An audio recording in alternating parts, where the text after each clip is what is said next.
হয়তো রোনালদোরে বসায় রেখা ওই টাইমে যদি অন্য একটা প্লেয়ারে নিয়ে আসতো এদের আর একটু সুন্দর খেলা হইতো। রোনালদো একজন স্বার্থপর, ওর সাথে খেলা ভালো হয় না, কখনোই ভালো নেই। আজকে যদি কোনোভাবে খালি যদি পেনাল্টি থাকতো, পেনাল্টি কি থাকতো ভাইয়া?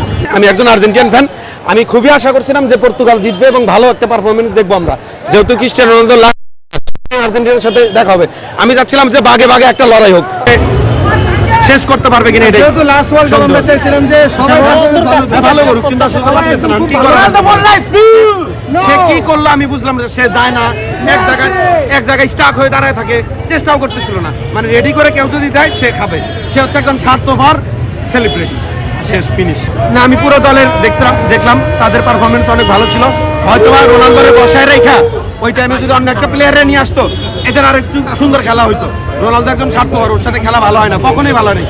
সে যখন ক্লাবে খেলে ওকে ফাইন, খুব সুন্দর খেলে, কিন্তু এইখানে এসে সে যে একটা ইগো নিয়ে চলে, টিমমেটরা তো ইগো দেখে চলবে না, এই কারণে তার সাথে কখনোই তার পারফরমেন্স ভালো হয় না। মানে জাতীয় দলের পারফরমেন্স সবসময় তার ড্রপ, এই একটাই কারণ আমি মনে করি ব্যক্তিগতভাবে। তাকে দিয়ে কয়টা গোল আশা করেছিলেন আজকে?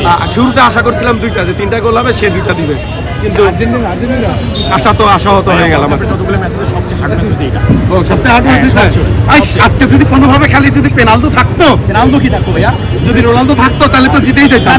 রোনালদো তো বল স্কয়ার, আপনি রোনালদোর সাথে দেখলাম, বল স্কয়ার তো কই? আমি তো দেখলাম পেনাল্টি দিতে তাহলে পেনাল্টি এটা হার্ডলি একটা ম্যাচ আছে।